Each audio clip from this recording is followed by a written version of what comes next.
Welcome everyone. My name is Candace Black and I'm your World Language Associate in the Office of Bilingual Education and World Languages of the New York State Education Department. You are now in the 2021 New York State World Languages Professional Learning Series, in particular, our workshop entitled From Facts to Functions, the Culture Standard. As you know, the New York State Board of Regents voted to adopt the revised learning standards in world languages at their March 15th meeting. This is a very exciting time for our profession, and we are honored and proud to be able to present this professional learning series to support educators as they plan to transition to these revised standards. This workshop is entitled From Facts to Functions, the Culture Standards. Use the language to are the words that introduce culture standards 4 and 5 and define the relationship between language and culture embedded in the revised New York State World Language Standards. In this session, participants will be able to become familiar with the two culture standards and the elements of each, as well as strategies for enacting the culture standards at the 3 proficiency checkpoints. Let's review a few housekeeping details. We have over 350 pre-registered attendees today, so we ask that you remain muted and that you reserve use of the chat for questions for the presenters or for when they specifically instruct participants to use this feature. If you accidentally get disconnected, don't worry, just reconnect. You can also call me and I'll assist you. My cell phone number is listed on the confirmation email that I sent you. In the chat, you'll see early on, the link to the handouts folder for this workshop was entered. It will also be entered throughout the workshop and at the end. In this folder, you will find the revised standards, the themes and topics, proficiency ranges and performance indicators, crosswalks, and more. The PDF of the presentation will be added to this folder at the end of the workshop. Within 24 hours of this event, those who attend this workshop will receive either a certificate of attendance or a certificate documenting CTLE credit. The type of certificate you will be receiving was indicated in the pre-workshop email you received earlier. Within a week of this event, all attendees will receive a follow-up email with links to the updated workshop webpage, the handouts folder, including a PDF of the presentation and the recording. As indicated, this workshop is being recorded. The video will be uploaded to the World Languages Professional Learning website within about a week of this event. Those who are unable to attend this live webinar will be able to earn CTLE credit by viewing the video and answering 7 out of 10 questions on a post-assessment correctly. Before I introduce our presenters, I'd like to thank the following individuals for their help in assisting with this workshop: Bill Heller, Jian Lu, Melanie Pagliari, Angelica Mehta, and Luisa Mota. Today's workshop combines 2 standards, which makes it very robust and potentially challenging to complete in an hour, including some time for questions. Should the question answer portion of this workshop go beyond 5 p.m., please be assured that for those of you who choose to stay, your certificate will accurately reflect any extended time for CTLE purposes. Our workshop presenters today are Dr. Lori Langer de Ramirez and Dr. Joanne O'Toole. Without further ado, it is my pleasure to invite these 2 presenters to begin the workshop. Welcome, everyone. This is Joanne O'Toole.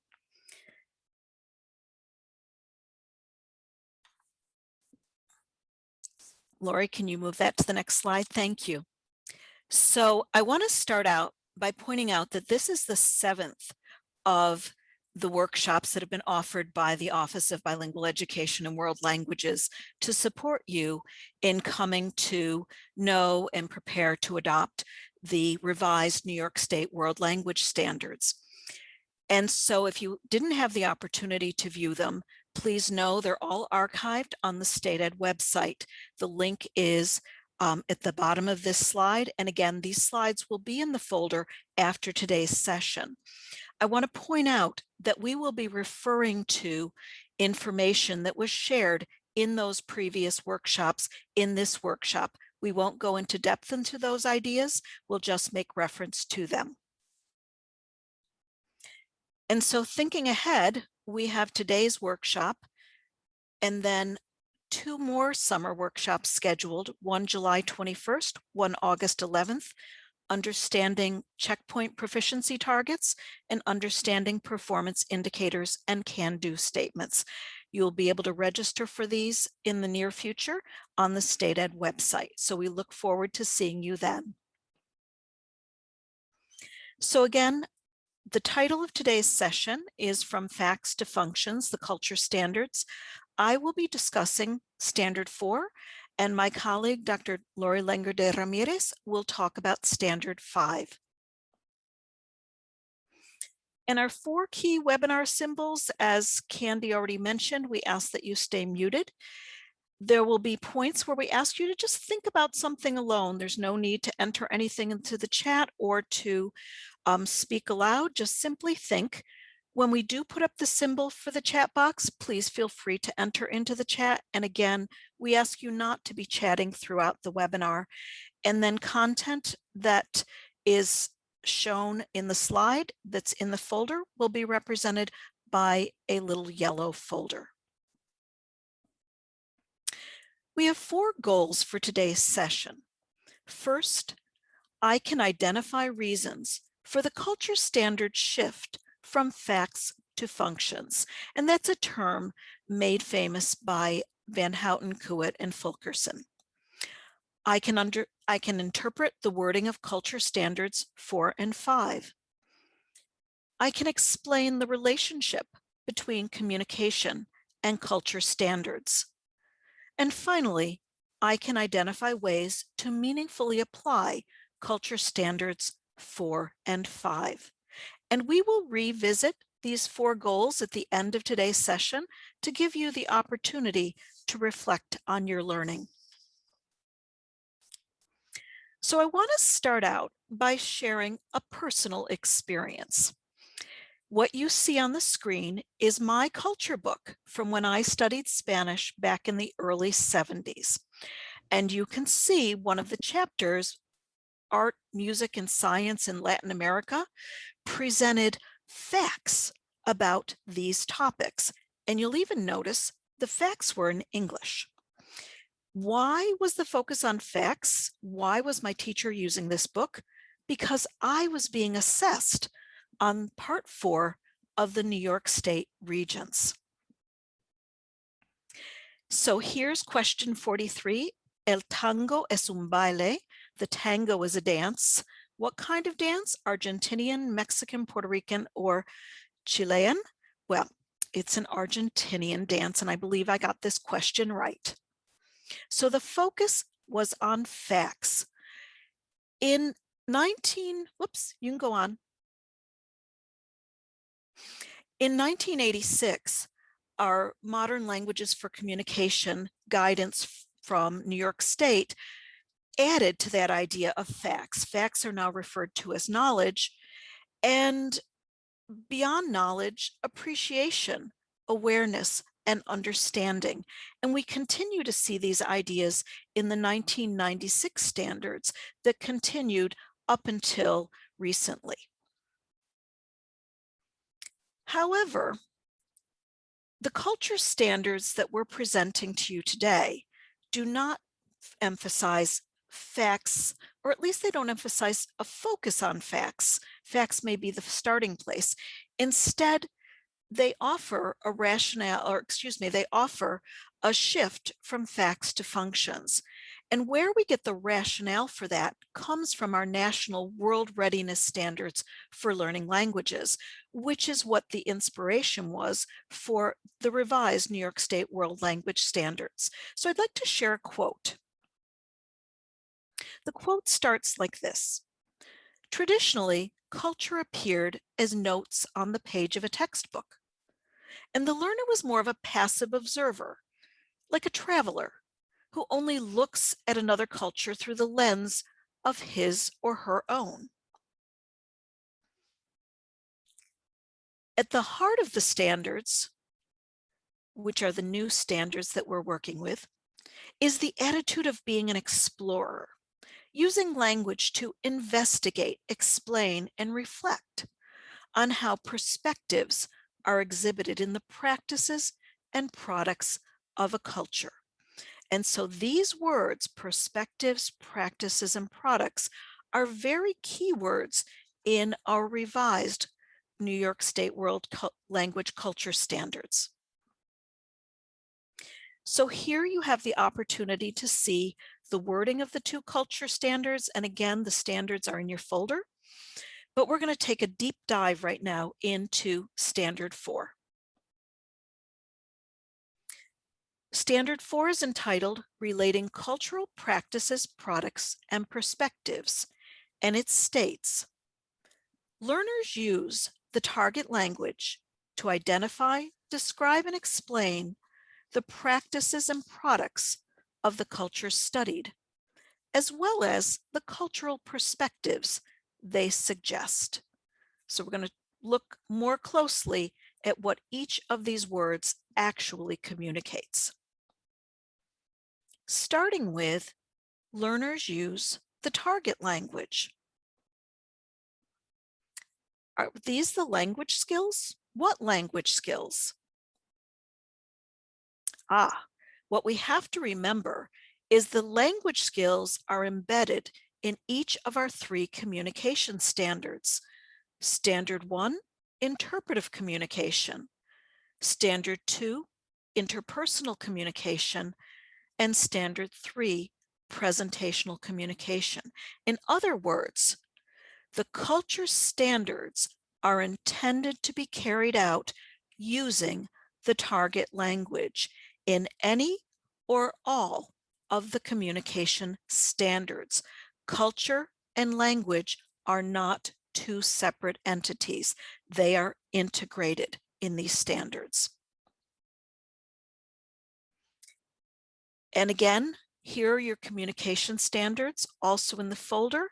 And what I've put in red represent the different language skills associated with each one of the communication standards. So to continue with Standard 4, we see the words to identify, describe, and explain. These are the 3 language functions found in Culture Standard 4. So to illustrate what this might look like, I've put on the screen an authentic material. Again, one of our goals, and we saw this in Interpretive Communication Standard 1, is the value given to the use of authentic resources. This happens to be an infographic, and for those of you who don't do Spanish, los 5 panes preferidos por los mexicanos, the 5 breads or types of breads preferred by Mexicans.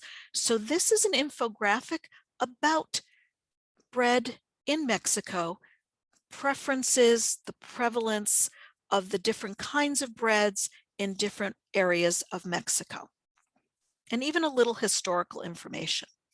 So taking those 3 language functions, we might write a can-do statement using the first one, identify, such as, I can identify Mexican cultural products and practices associated with bread. Or using the language function describe, I can describe the importance of bread in Mexico. Or using the language function explain, I can explain reasons for variation in Mexican breads in conversation with a partner. And I'd like you to notice that when I wrote these can-do statements, just like I mentioned a moment ago, I could use any or all of the communication standards. I chose to write the first one in the interpretive mode, and I chose to write the second one in the interpersonal mode, and I chose to write the third one in the presentation, or excuse me, I just said that wrong. Second one in the presentational mode, and the third one in the interpersonal mode. I could, again, use any mode of communication for any one of the language functions that I'm carrying out in the culture standards. So the next set of words in Culture Standard 4 is practices and products of the culture studied. Practices and products represent the context of language use and inquiry. So what are cultural practices? Well, they're patterns of social interactions or behaviors. And the word patterns is important because it's not a random social interaction or a random behavior, but ones that are repeated throughout the society and that are accepted by the society.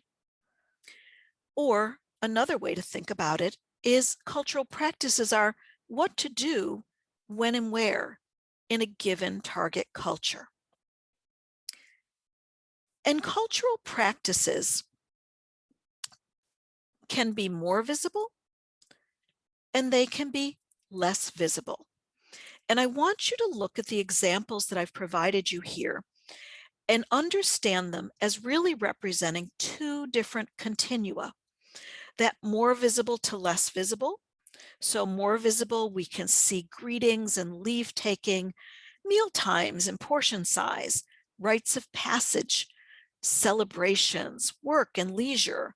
But maybe less visible is how courtesy and formality are practiced, personal space, eye contact, child rearing practices, family roles, leadership.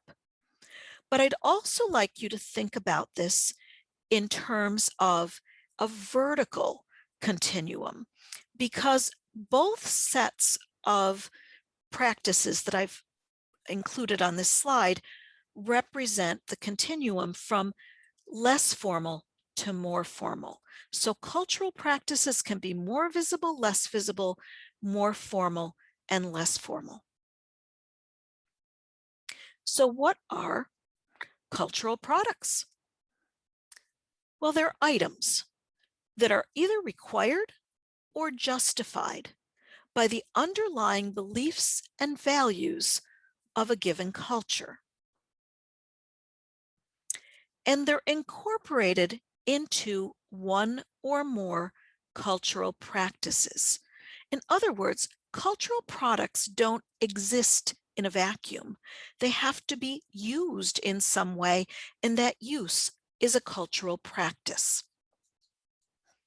Again, you'll see the two continua, the horizontal and the vertical continua, from cultural products that are more tangible to those that are less tangible. So we can see tangible products such as toys and games, clothing, hairstyles, literature, film, art and architecture, to those less tangible ones such as family traditions, oral stories and family histories, dance, music, governmental organizations. And again, when we look vertically, we see things that may be less formal, like toys and games, to more formal, like artwork and architecture. And we end standard 4 with the wording and the perspectives they suggest. And the perspectives is where the cultural knowledge is embedded. So what are cultural perspectives? Well, they're a culture's view of the world, including the meanings, the attitudes, the values, the ideas that are revealed through practices and use of products. So again, we're seeing that we don't just have any of our 3 Ps, the practices, the products, the perspectives, in isolation. Rather, they work as a system all together. And so it's only by having our students examine, inquire into the practices and products that they can begin to understand potential cultural perspectives. So I want to take a bit of a deeper dive into these final words of Standard 4 and the perspectives they suggest. A quote from the national standards says, "Neither students nor their teachers can know every product, practice, or related perspective about the target cultures." So I'd like you to back up a spec. Thank you. I'd like you to think for a moment what that means for the teacher's role. If neither students nor teachers can know every product, practice, or related perspective about the target cultures, what does that mean for your role, for your teaching? Again, just think about this.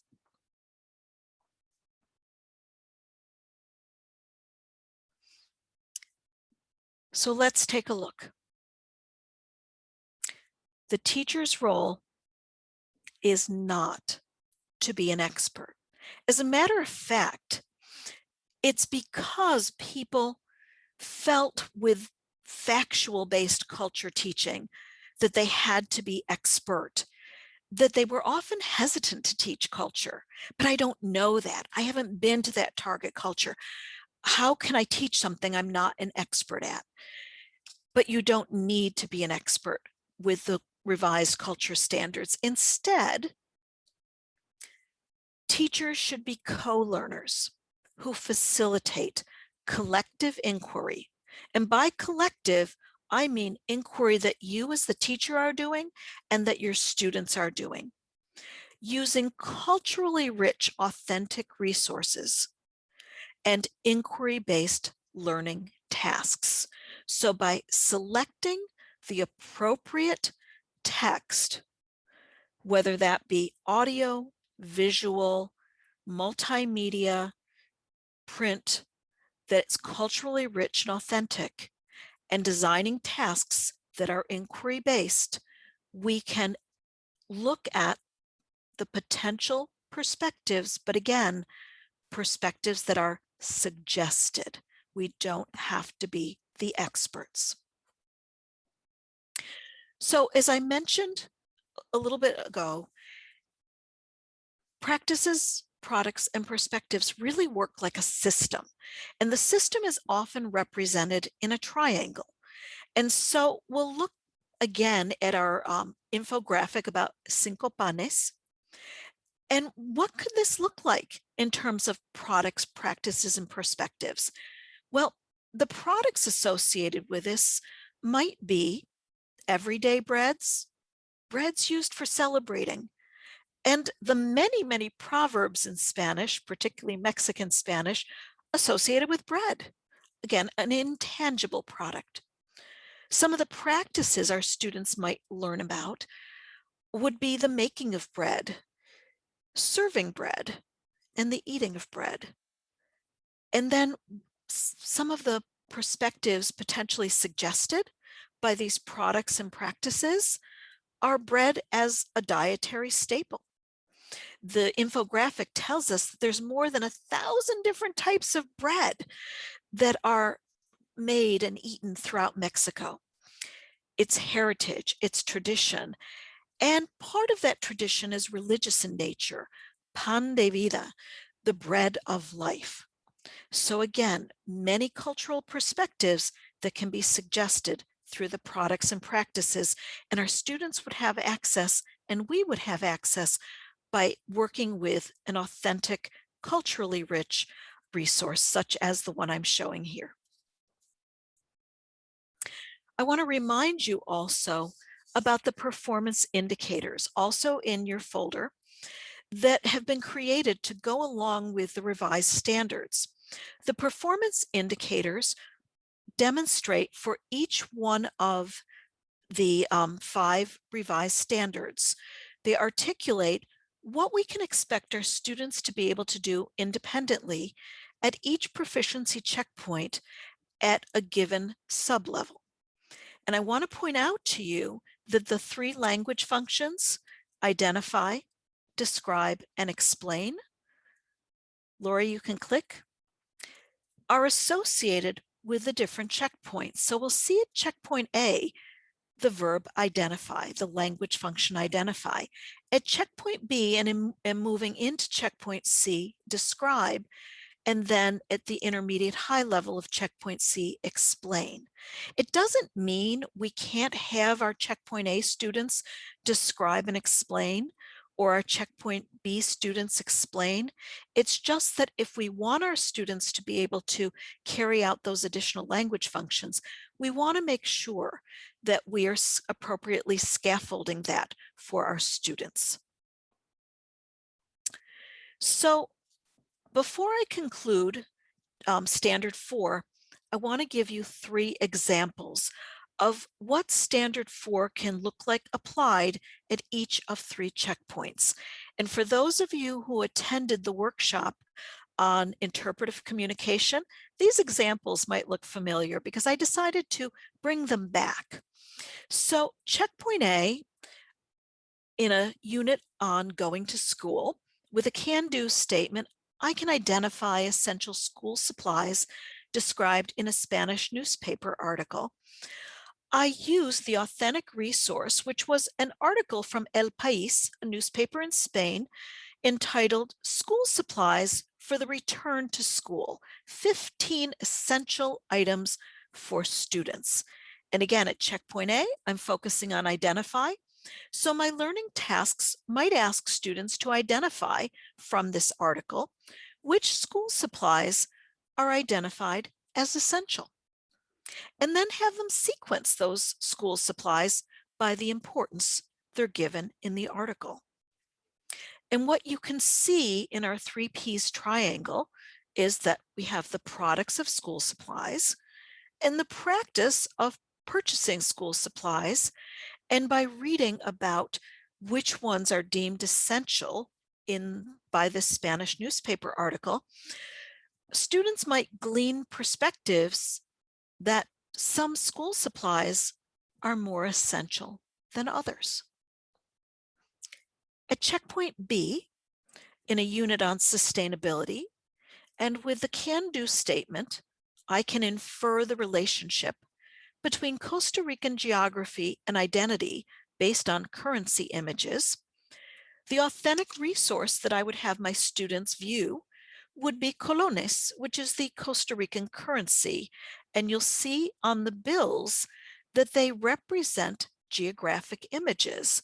So I would scaffold this process by taking my checkpoint B students, have them start with identify the geographic images in the colones bills, and then move them to the next language function of describe, and describe the relationship between Costa Rican geography and identity. So my 3 Ps triangle, well, my products, the currency, and then of course the images of Costa Rican wildlife and habitats that are on the currency, and the practice of putting wildlife and habitat images on currency. And of course, currency is something that's part of a practice as well, as it's used every day, and the practice of conservation. And a perspective that could be gleaned from that is that wildlife and their habitats should be preserved. And a third and final example of Standard 4 at checkpoint C in a unit on food in our worlds, and the can-do statement, I can identify cultural perspectives associated with traditional Mexican cooking expressed in a cooking video, using the YouTube video channel Una receta de las más fáciles y sabrosas de mi rancho a tu cocina, from my ranch to your kitchen.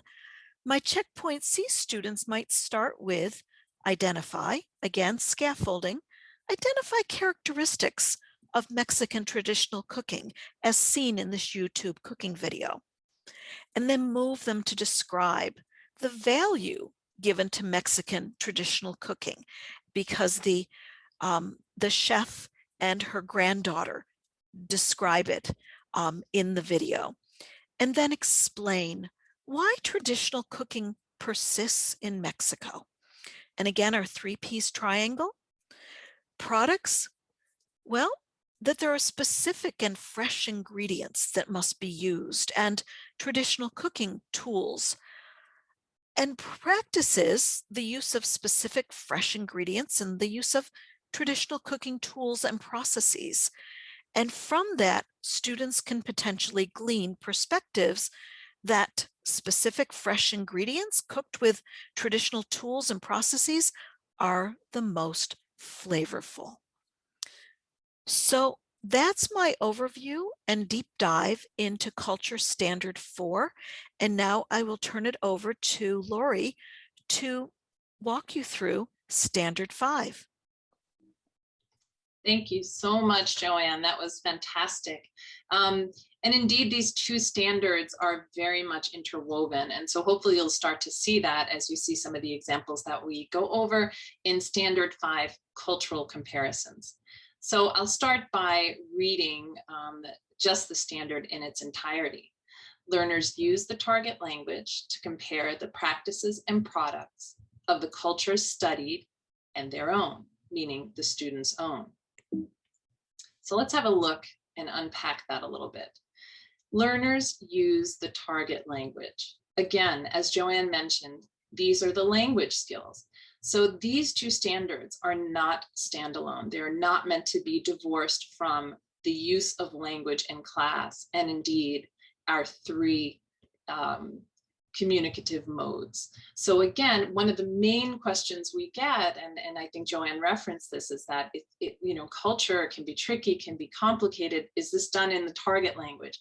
And the answer is yes. And hopefully through some of the examples we're sharing with you today, and through connecting with other teachers and discussing how to do this at different levels, we can figure out ways to communicate and to explore, as Joanne said, cultures, cultural products, practices, and perspectives through the target language using these three modes. So to continue, obviously this is the comparison standard. And so we're going to be comparing. Here we're going to look at language functions. Let's look at what a comparison might look like. One of our favorite go-tos is, of course, a Venn diagram. So comparing culture one being the target culture one's own culture to the target culture. In this case, if you compare the Day of the Dead to Halloween, this is a comparison that students will make naturally. And so in this standard, we're actually making what might happen naturally in one's own head, making it overt, and graphic organizers can be incredibly helpful here.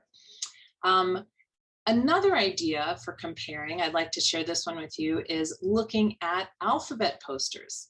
So you see on the right, we have an alphabet poster in English. I suspect if I turned off this visual and I asked everybody who speaks English natively, or maybe not even natively, could predict what the A, B, and C represent, right? Usually apple, maybe ball. We have these symbols, and oftentimes they reflect our culture or things that are very salient or things that we experience in our own culture. If you look at the Thai alphabet poster on the left, you're going to see certain things that are very, very different from what you see on the right in the English alphabet poster. And I'll point two of them out to you. This first one is Noa Nain. And this is the letter.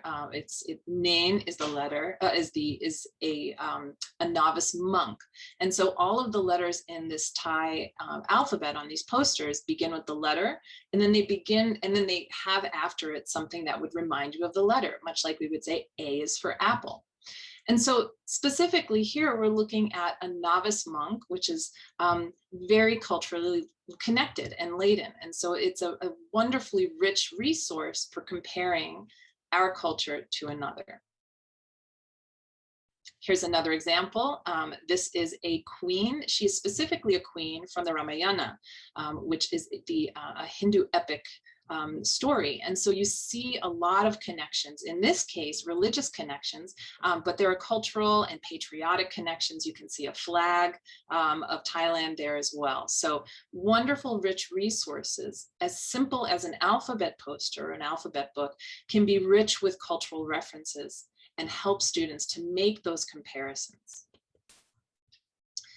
So coming back to those practices and products of the cultures studied. So these are the contexts for language use and for inquiry. Once again, we are not meant to be the experts here. We are meant to learn alongside our students. There are some wonderful resources out there that can help you explore cultural products, which I like to call the how of culture. This particular resource is absolutely fantastic. It is an artist, Yang Liu, who wrote a book called East Meets West. And this is a book of pictograms. And you can see, I think they're absolutely fantastic. This was written to compare Western culture, specifically culture in Germany, to Eastern culture, specifically culture in China. And this particular artist grew up in China and now lives in Germany, and so felt that there was a certain perspective that they could share. And so these practices, I think, are particularly rich for cultural comparisons. I really like the top right one, where it is said that in the West, when you are feeling sad, that's the thought bubble, right? You feel sad, it shows on your face. I know it does on mine when I'm not feeling happy. And yet in the East, when you are feeling sad, you don't show it. It doesn't show on the face. And so with a wordless picture book like this, you can really dig in with your language students and start making those comparisons and bringing them out so that they are salient for kids. So those are some practices. Let's look at some products. And if you're already not familiar with this resource, Peter Menzel has an incredible collection of photographs. He's a photojournalist. This collection is called Hungry Planet. And so we could look at some of these products of culture. So this is the what of culture. And in this case, it's one of our favorite topics, food. So here we have two photographs, the photograph on the left of a family in Germany, the photograph on the right of a family in the US, in North Carolina. And they're sharing with you what they eat over the course of, I believe it's a week. And so, oh no, sorry, that must be a month because that's a lot of food. And you see also there is the cost of the food. So here you've got cultural products, meaning the foods that they eat. You also have the expenses. And so you can really do some incredible comparisons between one's home culture and the culture of the language studied using these rich photographs. And then we get to those perspectives, which are really where it's at and where you get digging into some interesting topics. So I'm going to take a moment and unpack this triangle and share with you some products, practices, and perspectives, and talk a little bit about the importance of multiplicity of perspectives. So right here we have a product from Colombia called the carriel. The carriel is a bag. In its most traditional sense, it is leather, often covered in cow hide, cow fur. And it's a beautifully constructed bag with lots of compartments and even a secret compartment on the bottom. On the left, we see the practice. The practice of carrying a carriel is that men carry the carriel. So it is not a purse for women. It is what I guess the kids would call a man purse. It is carried by folks who work on in agriculture, specifically in the coffee growing region of Colombia called Antioquia. And so folks would carry their tools there. They would carry their personal identification. They would carry their cédula, which is their like ID card. Oftentimes they would carry a machete so that they could be cutting through brush. So again, the product is the carriel. The practice is that men carry this purse and in a specific, or this bag in a specific region of Colombia. And so the perspective. The perspectives are really interesting and nuanced. On the surface, the carriel is seen by many Colombians as a symbol of the nation, as a symbol of the hardworking people, a symbol of Colombian ingenuity and Colombian agriculture. You can see on the middle here, this is a carriel was presented to the Pope when he visited Colombia recently. So it's clearly an object, a product that is representative of some good feelings and some pride in Colombia. However, recently, the former president of Colombia, Álvaro Uribe, proposed that the carriel be seen, be named Patrimonio Cultural, so national treasure. And he put this legislation forth in the government. However, Uribe is criticized by many for all sorts of things, political in nature. And so folks were feeling that this was a diversion tactic to take away from some of the criticisms of his of the time he had in office. And so the carriel is tied up in that. So the cultural perspective, depending on who you talk to, could be different. So what I do, because as a non-native speaker of Spanish, I always investigate. I like to call it a triangulation. If I'm working on any particular cultural topic with my students, I ask at least 2 other colleagues to weigh in. If I can find somebody from the culture, fantastic, to really give different perspectives. Because as you all know, our own culture, no one is an expert in our own culture. So it's really, really valuable to have friends who you can connect with and you can ask and get the different perspectives so that it is not really just one voice that you're referencing. And then the very end of this standard talks about the comparisons of the target culture and their own, right? And their own is talking about our students. And again, sometimes as people, we don't necessarily know what our own cultural products, practices, and perspectives are. So I'm going to take another diversion for a moment and talk to you about us as teachers. So moving away from students for a second. As a teacher, we all come into the classroom with what is often called our invisible knapsack. And so this is something that we carry with us, our identities, every day into the classroom, whether we know we are or not. Peggy McIntosh is in her incredible work, talks about this invisible knapsack. So think about walking into your classroom and all of the identities you bring with you into that room. So I'll talk about me for a second, always speaking from the I perspective when possible. So I am a woman, specifically a cisgendered woman, but I don't represent all women. My perspective is specific to me. I have some perspectives that are similar to other women that I know and some that are very different. I am heterosexual and I am married and I have 1 son. And so when I meet other folks with that cultural background, I have some things in common, but not all things in common. And I don't know everything about being in a small family and having 1 son. I have my own experiences that are certainly valid and may connect to other experiences, but they're not, by no means am I expert in these areas. I was raised in a Jewish household. So I know some things about Judaism, but I don't know all things about Judaism. And I have since, I am currently actually a practicing Buddhist. Again, I don't know everything about Buddhism. I know a little about it. I know enough about it in my own practice, in my own experience.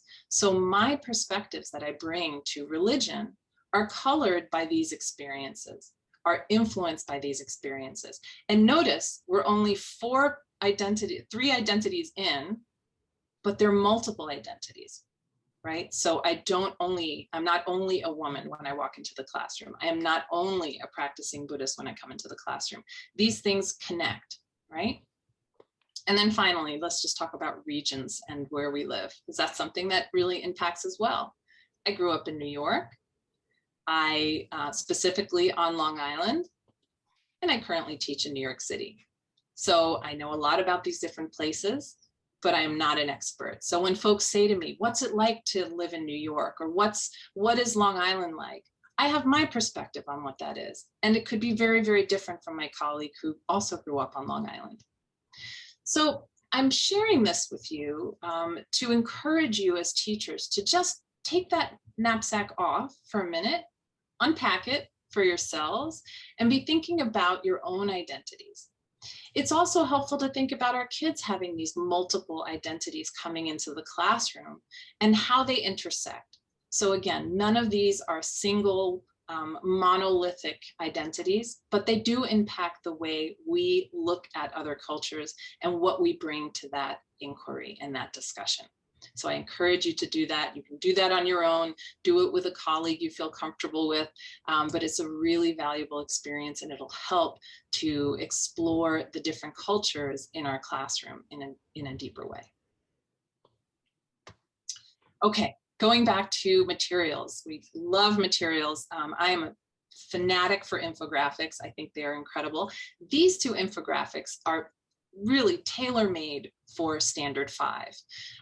If you look at the one on the left, and these are both in Spanish, it is food in Mexico that tends to be concerning to foreigners. And that's what the title means. And this was created in Mexico. So these are things that are eaten in Mexico that folks from the outside find different and disconcerting, actually, is the word we're using. And so this is really interesting because it's not just a piece of, it's an authentic material that explores a cultural practice or product, but it actually does some comparing in the object itself. And so that's something that students can find really interesting to unpack. The one on the right is a particular topic, a favorite of mine, and it explores the idea of proxemics. Proxemics, Joanne mentioned it on one of her practices. It has to do with how close we stand when we talk or when we do things together. If you've ever seen the Seinfeld episode of The Close Talker, you'll know what we're talking about here.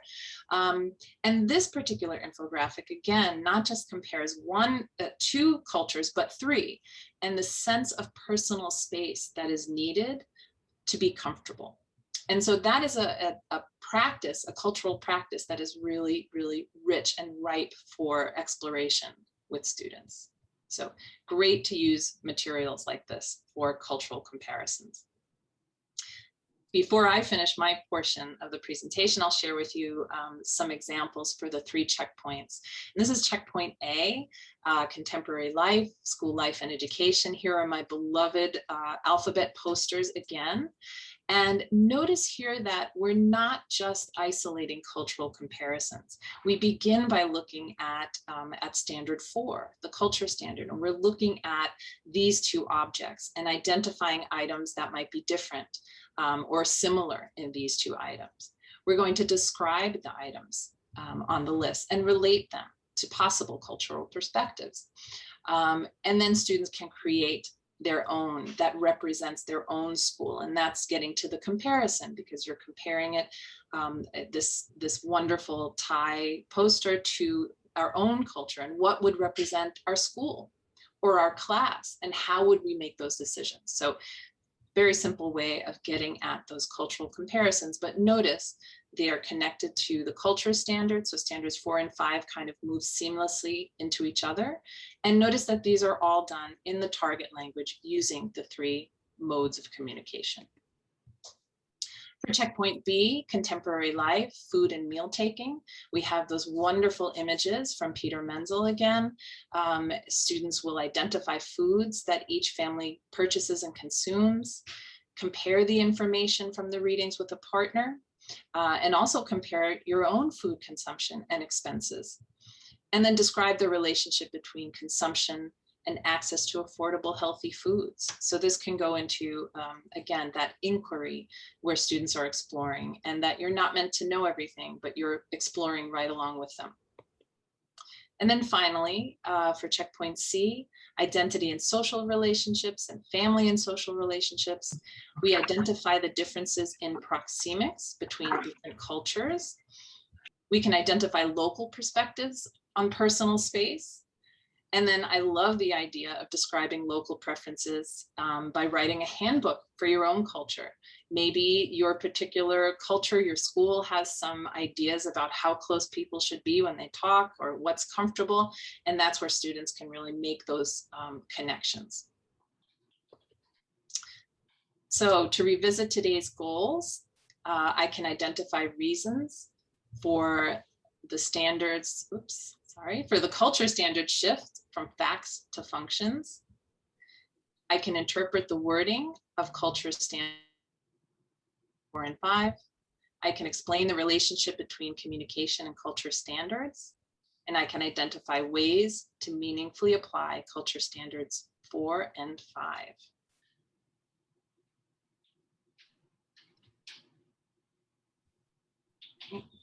So if you want to think about that, or if folks want to comment, we have some time to post some comments in the chat. 뭐야, 건물 붕괴됐어, 한국에? Oops. I think we can take some time to answer questions at the end. We just want to give you the heads up to please mark your calendar for these 2 upcoming workshops. And I don't know, Joanne, what do you think? Do we have time for questions? We do. I think we were so worried about not having enough time that we moved right along. I think that's right. So Bill, if you could, I know you've been monitoring the chat, so if you could let us know what questions there are and direct them to either Lori or myself. Right. Well, first of all, I wanted to make an observation about the comments started to come alive when folks saw themselves represented in some way in the examples. When Lori was giving different examples, Celinda talked about how, oh, my father's Thai, and she was happy to see the alphabet represented. And someone else said, oh, yes, I use that pictograms with her AP Chinese classes. And then when you're talking about the Cariel, other people from Colombia piped in about the significance and kind of reinforcing what you were saying. And I think it goes to show how, one, how the using authentic resources and authentic cultural products and practices is it motivates our interest. We're interested in this, it grabs our attention, it hooks us. And secondly, the importance of seeing of our students and seeing themselves represented. And I mean, I think that came out clearly in what prompted people's responses in the chat box at the beginning, which was really great to see. Some people, one person asked about authentic resources, and I'm going to put the Wakelet link. The State Ed is creating a Wakelet of authentic resources and authentic materials that you can access there. We also have the access to the Leslie Grahn workshop is on the State Ed website, and she goes into great details with many ideas about with her Grahn for languages. Any other things you wanted to mention about maybe possible resources for finding these authentic, particularly with novices at the middle school? Yeah, I think it's so challenging. As I said, I love infographics. One thing that I use a great deal with novices are memes.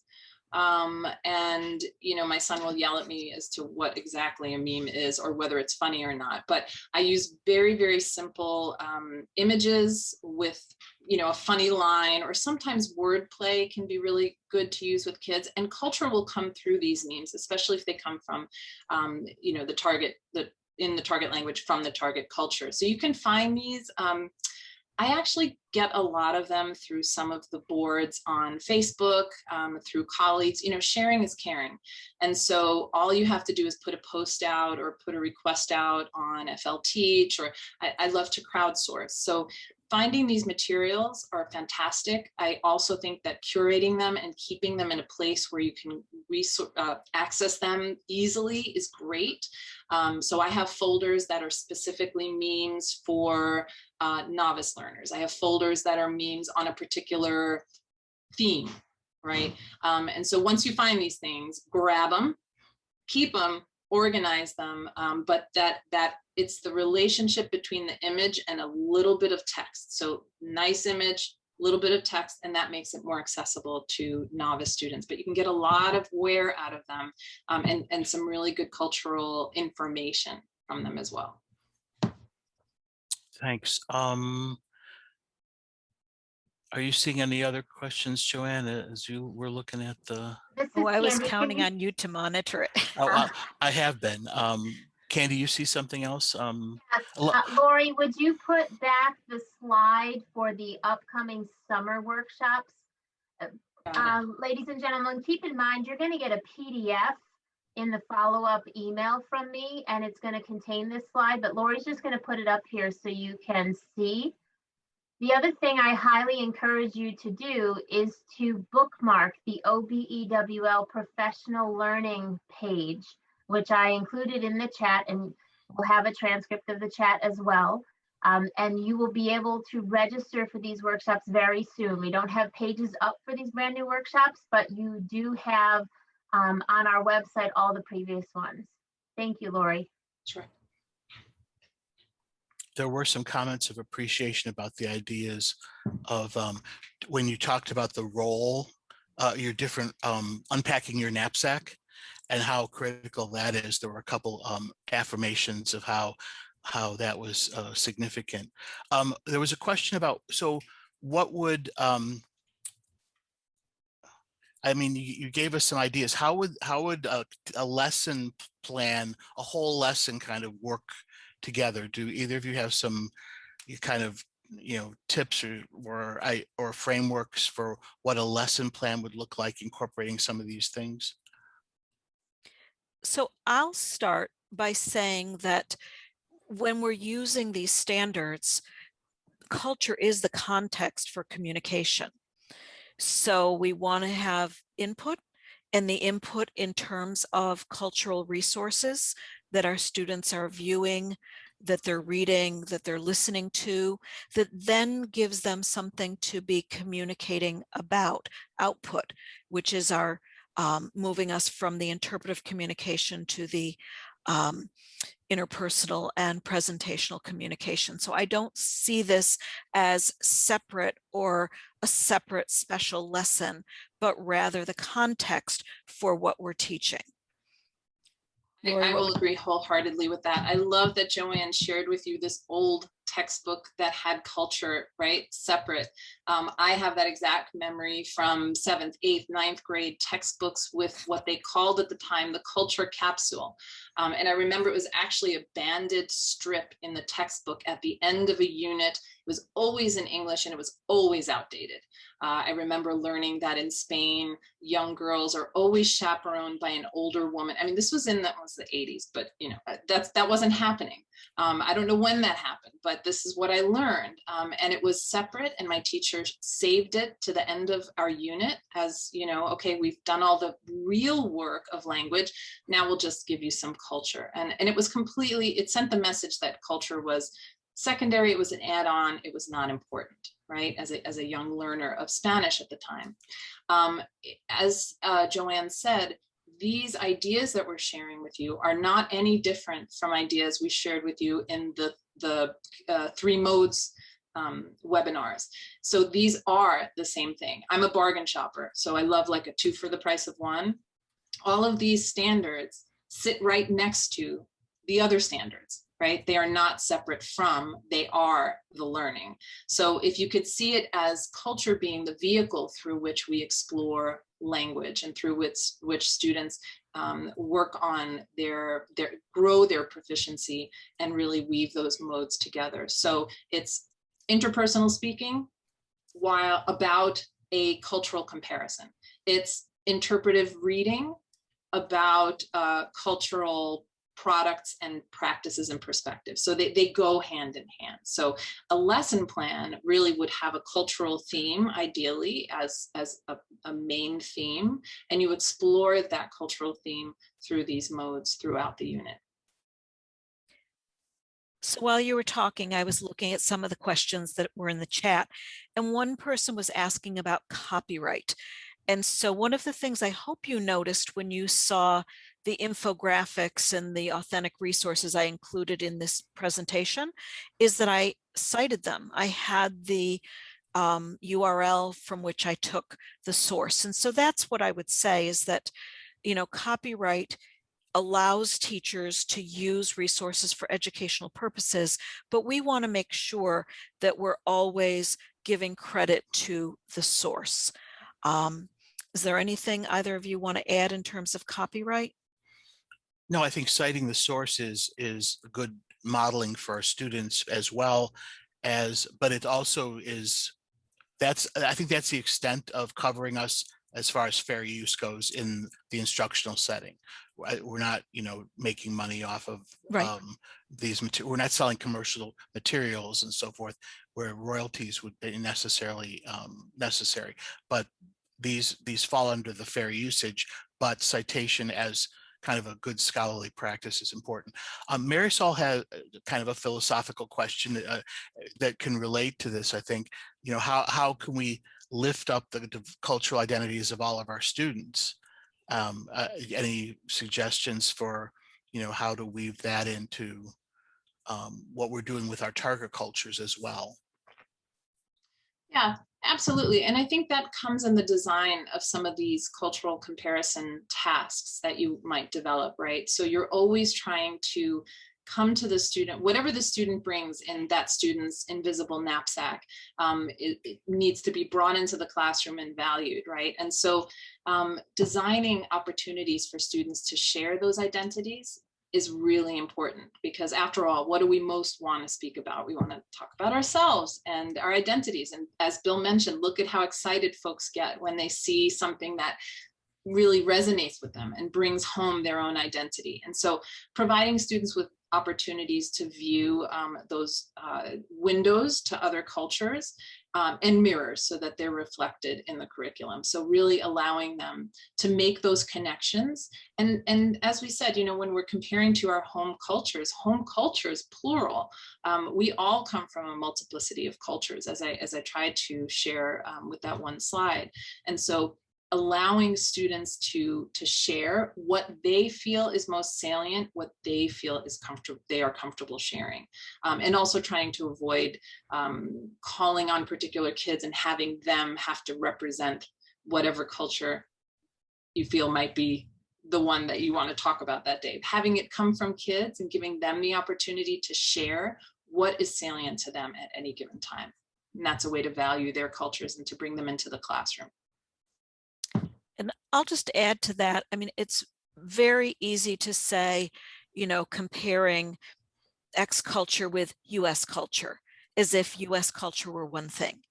And so, you know, that goes right back to Lori's slide, really looking at that multiplicity of identities and creating that space in your classroom where students can draw on whichever identity or identities seem appropriate and salient given what the comparison is that they're making at a given time. There was another question that jumped out at me, which was about how do you assure the accuracy of the infographics? And so I just thought that was a fabulous question, because, you know, when we're using authentic resources, then we're suggesting that they have the potential to represent robust cultural information. But one of the things that Lori talked about that I thought was so important was the idea of not using a single source. The more different sources we can bring in, the more we can see patterns and the more we can see variation. And understanding that the culture we're looking at has variation is really critical to avoiding stereotypes. And I would also say, from that idea of accuracy, you know, we need to use our best background information to make that judgment, but perhaps bringing in native speakers. But again, using multiple sources is typically the easiest way to avoid going down a rabbit hole that leads towards stereotyping. Absolutely. And I'll add that multiple sources is so crucial, because, you know, when you look at a resource, assuming the person who created the resource is doing it of their own, you know, with all good intentions, that resource represents at least one person's perspective, right? So when we say accuracy, that's a tricky term as well, because it's for the most part accurate for that person and likely that person's friend group or family group. But that's why I say, when I look at something from a particular culture, I try to access different folks who come from that culture, who can share different perspectives and try to triangulate and get to at least something that is common across all. But it's very tricky. And as folks who speak languages that might have multiple countries that are represented by the language, there are different ways to say things. There are different perspectives on different topics. So our cultures are monolithic, and it's really important to help kids to understand that there's, in any language, there's never just one way to say anything. There's never just one way to do anything. And so I love what Joanne, when Joanne's talking about exploring and that inquiry-based learning, and sitting alongside the kids and saying, you know, I don't know. Let's find out together. And there's a tremendous feeling of joy in doing that alongside kids. And it also takes away the needing to feel that you have all the answers, or that everything's going to be, you know, accurate in the 100% of the time. So I think that's a nice perspective to have on looking at cultures. So there was a question I just saw, have standards 4 and 5 also been adopted? And yes, when the Board of Regents adopted the new standards, they adopted all 5 of them, plus the 2 anchor standards. Maybe one final question was a interesting one. Is the unpacking the identities knapsack is something that you think might be worthwhile doing with students? Oh, yes. I think it's worthwhile. Again, in working with adults, I love to do this because I think it really helps you to think about your own identities and what you bring every day. We have such busy lives, we don't realize kind of all of those elements and the intersectionality that results. And I think it's powerful for students to do that as well. And so that would be something you might do maybe in the target language. Maybe this is something I know in our school, our homeroom or house teachers do work like this with students. It fits very, very nicely into that sort of a setting where students can do it and feel comfortable and talk in small groups. It could be done. I think it has to be done in as sensitive a way as possible. And if students have the language to be able to express that. But as I said, here we do it. We do a lot of this work in homerooms, less so in the language classroom. But then in the language classroom, I get to build on those explorations and start using some of those skills that students have developed in their own self exploration, and I can use them for the purposes of these 2 standards. Are attendees allowed to make comments or? Hello? Sure, Mustafa, go ahead. Hi. The one element that I had wanted to add to the comparison of cultures is an increase, I believe, a honing of sorts of the cultural sensitivity of students when we are talking about other cultures, when they're learning about other cultures, getting rid of words such as weird or how horrible or anything of that aspect that we say naturally, not that we want to be mean or anything, that we hear it come out quite often. Oh, the smell is horrible. The cultural sensitivity walks smoothly into the intercultural communicative competence. An awareness among our students by the teachers that when something is different is not odd, that when something is different is not weird, but it is different because it is not different with that culture, for that home culture. That awareness allows the gaps between and among cultures to be more understanding, not necessarily accepting hot food or whatever other elements are put into that kind of food, but simply accepting that, say, no, thank you, I would prefer not to, as opposed to, ew, what is this? Naturally said. And we are often, therefore, discouraging the other cultures present in the classroom, coming from where that language is taught, saying, I'm not going to be talking about my home culture in this classroom. I'm going to go home and I'm probably, it happens, Richard Rodriguez talks a lot about this. I'm going to go home and I'm going to tell them, stop making this kind of food. Because we want to be integrated, because we want to be accepted. Sorry. So I just want to respond to what you're saying, and I really appreciate your perspectives.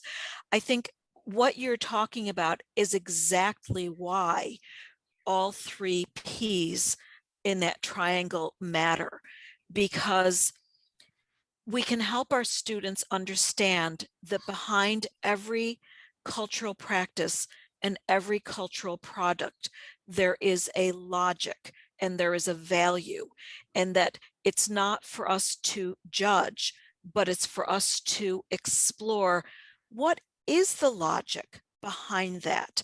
And if we help our students understand that everything everyone does is for a reason, then we just have different ways of thinking.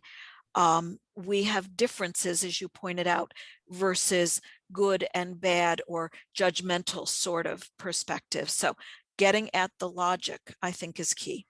Yeah, and if I could jump on that and add, and I'm very likely preaching to the converted, but this is one of the, I think, most important rationales for language learning as early as possible in a school setting. These are the conversations to have with students when they're very, very young. Looking at cultural products, practices, and perspectives, and being open and accepting. In our school, our kids are taught from very, very young a phrase which I still use with adults. It's don't yuck my yum. And I think it's fantastic. And so when students are eating and they're eating something and it might be different, and another student says, oh, I don't like that, students will respond. And not just the student eating the food in question, they'll say, don't yuck her yum. Right? And so these are the types of things that you can build into a curriculum in English, in the target language, in our classes. We are particularly primed for addressing these topics in language. And so, you know, when schools are looking to build these curricula and strengthen their, you know, intercultural competence, it is through language that we do this so successfully, and the earlier, the better.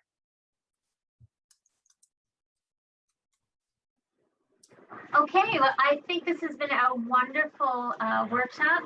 I want to thank Joanne and Lori just for an amazing professional learning experience, as well as to all of the staff who helped facilitate this event, in particular Bill Heller. Remember that attendees will receive either a certificate of attendance or a CTLE certificate within 24 hours. You're also going to get a workshop badge if you want to. So when you receive the badge, consider adding it to your email signature or posting it to social media to spread the word about World Language Professional Learning. The recording of the workshop and the accompanying post-assessments will be made available on our professional learning website within about a week of today. So tell all your colleagues who are unable to join us today. And as mentioned, as you can see on the screen right now, we will be continuing the monthly workshop series in July and August. We will have these websites up and running by the end of the week. We'll also post it in our OBWL newsletter and in the follow-up email that we send to you. I want to thank everyone and wish you a wonderful evening and a relaxing and recharging summer vacation.